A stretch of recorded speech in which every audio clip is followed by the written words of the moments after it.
we should have our Frayer friend made. So the word that we are going to be focusing on is going to be civic duty. Now, that word civic duty is one of the words that you should have from visual vocabulary. It is also on that sheet that I just gave you.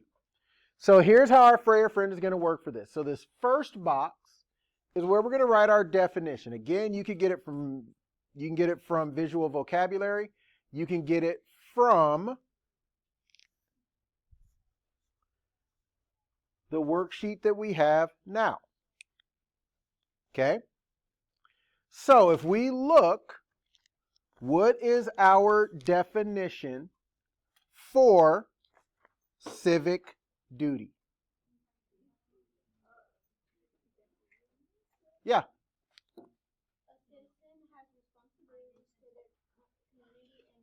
Excellent. So we're going to write that right here. So the definition is a citizen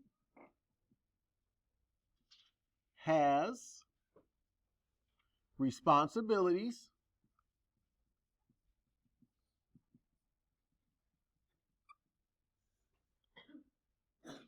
to their community and government. Okay? So that is our definition for what civic duty means. If you have not put that in that first box, make sure you are doing that now.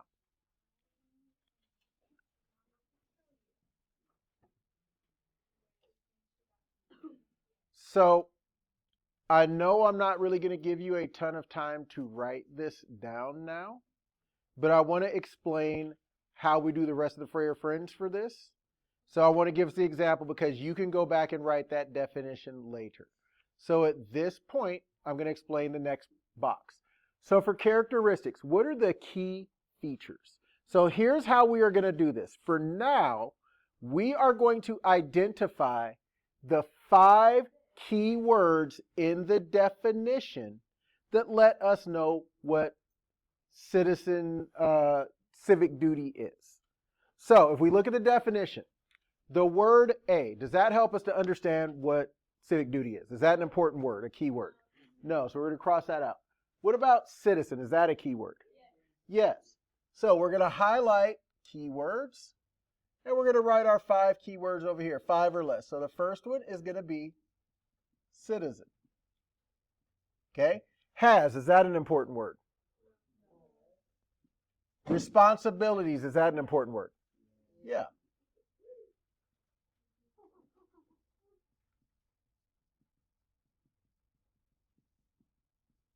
Okay? To, is that an important word? No. There, is that an important word? Community, is that an important word? Yeah.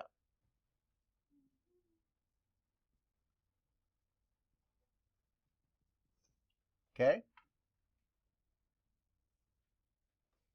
And, is that an important word? Government, is that an important word?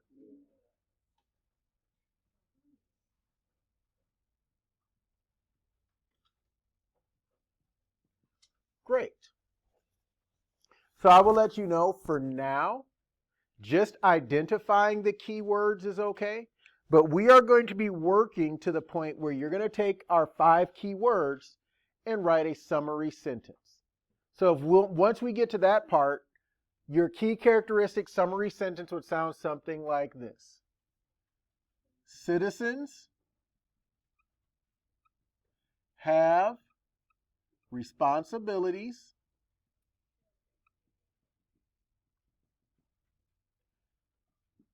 to help their community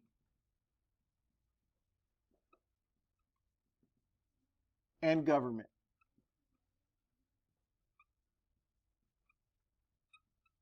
And again, for now, do we have to do the summary sentences? No, but we're going to be working to that just so you know you're going to get to the spot where you can take those 5 keywords and create a good summary sentence, but you don't have to do that today. Okay? So that's what we do for the characteristics. We break down the vocabulary or the definition. We find the 5 or less most important words that are the key words. We write them down, and then we're going to work to the spot where we take those and make a summary sentence. Okay? So examples. If we think about the character or the definition for civic duty, it said citizens have responsibilities to 2 different things. What are the 2 things citizens have responsibilities to? What was one? Community. What was the other? Good. So that means we should probably have some examples of how citizens help their community. And we should probably have some examples of how citizens help their government. So, what are some examples of ways that some of the responsibilities that citizens have? And we'll try to decide if they go in government or community. Yes.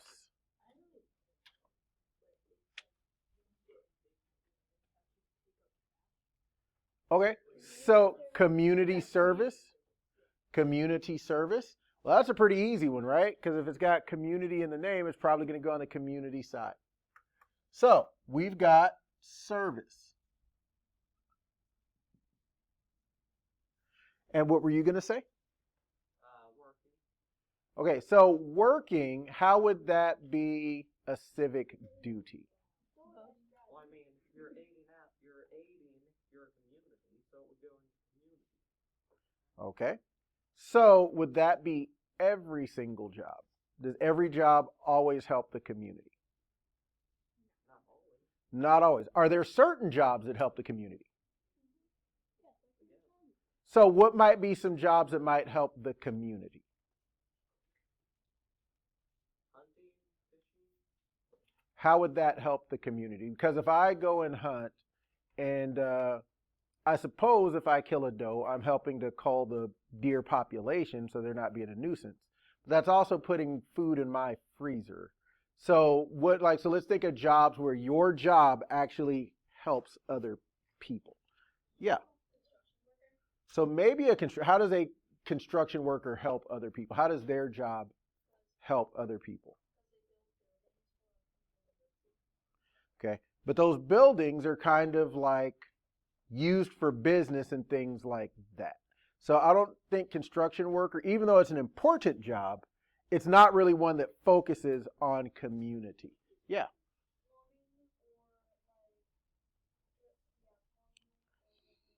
So I think where our confusion, everybody's hands down, because I think we're kind of getting a little confused because are jobs like plumber, electrician super important? Absolutely, right? Depending on what you kind of do, those might be community service jobs, but they aren't necessarily doing that. Like the work that they do, if you're a plumber and my toilet backs up at my house and you come and fix my toilet, that's not helping the community, right? That's helping me as an individual. That's not helping the community. Now, if you were to think about maybe like an electrical lines person, like when there's a storm, the guys and women who go and redo power lines, that might be more community service because that helps everybody. So DoorDash, again, if somebody is working at DoorDash, are they being helpful? Absolutely. Are they helping the community? No, they're helping individual people. Their job does not help the community as a whole. So we need jobs that help the community as a whole. Here and then here. Firefighters, is their job description something that helps the community as a whole? Yes. So, not every job, but a job like fire service. What were you going to say? Just give me one. Okay. So again, how is a farmer community service? How do they help the entirety? Okay. So, but their job, even though they grow the food for people, like that is not necessarily a community service thing because they are doing it for profit, right? They're doing it to make and earn a living. So now, is food important? Do we need food? Absolutely. But we as a community do not pay farmers to grow food for us. We as individual people maybe go to a farmer's market, or businesses go and buy the stuff from the farmers that they then sell. But because farmers are not like paid by the community, that would necessarily be community service. Whereas like a firefighter, their job, their money, the money that they get paid comes from community resources. Okay. Yes.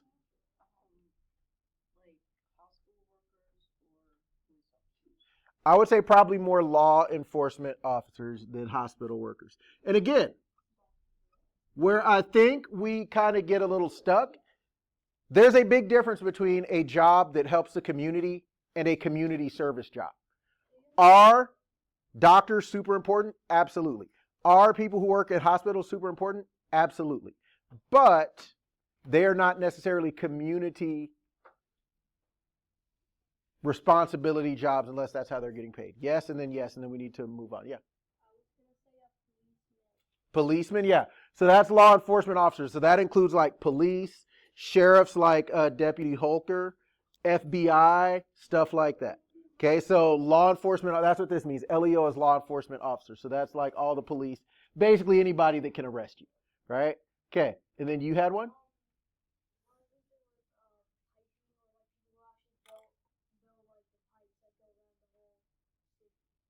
Okay, so going back to one of the first things that we learned about public works, right? Remember when we were learning about the great eight traits of a city and we said public works? Yeah, so maybe things like, and this is where like our electrical linemen come in. So again, if my main sewer line to my house backs up and I call Leary Plumbing, right? That's not community service. The plumbers who are employed by the city of Kansas City, Missouri, who fix it when a sewer line breaks, that could be community service. Let's think about more government things. What are some of the responsibilities that citizens have for government? Yeah. Reporting crimes, right? What else? Yeah.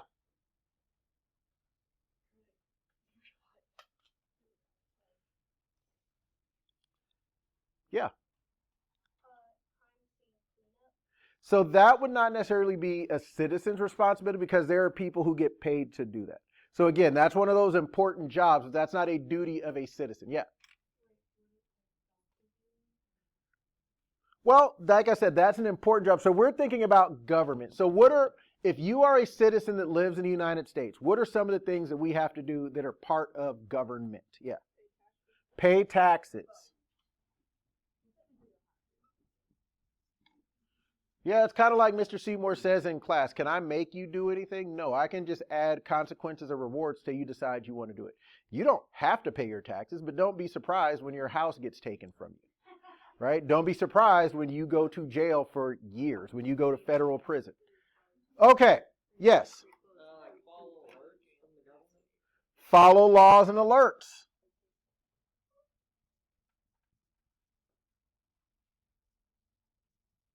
Or, depending on what's going on, maybe not follow laws if they are not stupid, but if they are inherently wrong. So a lot of times we hear about like Dr. Martin Luther King Jr. Part of what he did was something called civil disobedience, which was these laws are inherently not fair. We have to bring attention to them, right? So sometimes following the laws.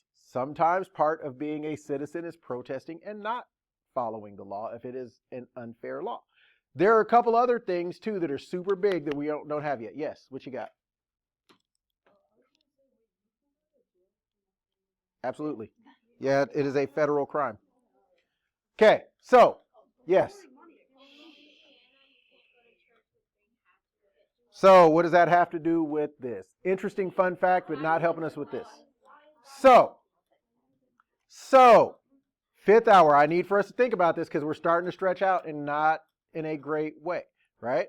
So if we think about things that help our government to move and run, what are some other things citizens have to do to participate in our government? Yeah.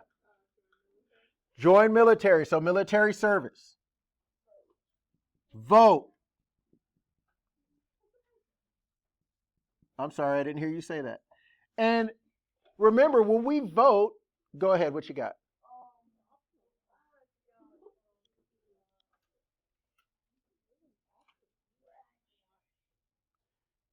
Okay. It is optional, but it is still a responsibility. It's a duty that we have, and some people choose not to do that responsibility.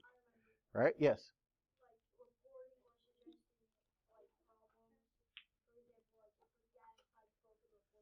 Okay, yeah, so reporting crimes, and we could say and problems or issues. Okay? So in addition to voting, how do the people who like make our laws get to be there? Are they special people? No, they are citizens that run for office. So another thing is run for office.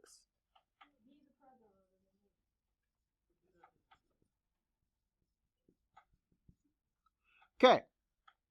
And we want to think of non-examples. So when we think of non-examples, here's what that means. Non-examples are things that sound good but aren't quite right. So I'm going to give you an example that I thought was a fantastic example. This was somebody in first hour who said this. They said, stop a citizen,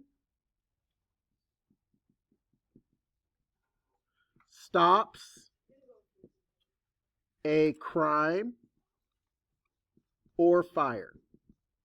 That is a great non-example. Why is that a good non-example before we go to lunch? Yeah. Pause. Since they don't like work for the fire department. Right, they don't work for the... Have a seat. Because like I said, we aren't going till we get this done, right? This is a great non-example. Does this help the community? Absolutely. Is it a responsibility to stop a crime? No. It is a responsibility to report it if you see it happening, but not to stop it, right? So that is a great non-example. When you come back, you need to come up with 2 more non-examples. Have a great lunch. Thank you.